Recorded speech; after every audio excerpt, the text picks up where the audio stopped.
Tens raó. Això és una cosa exclusivament meva. Una qüestió personal. Però el que passa és que en la majoria de qüestions personals pots anar-te endinsant en una cova i avançar fins que trobes una veritat que no t'afecta només a tu, sinó a tothom. I així, encara que pateixis, trobes una compensació al patiment. És com Tom Sawyer, que s'ho va passar molt malament dins aquella cova, però al final en va sortir amb una bossa d'or a la mà.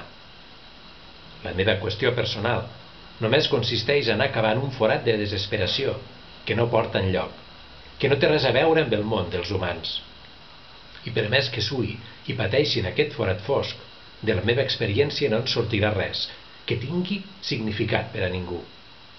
Només cavo un forat estèril, vergonyós i indecent.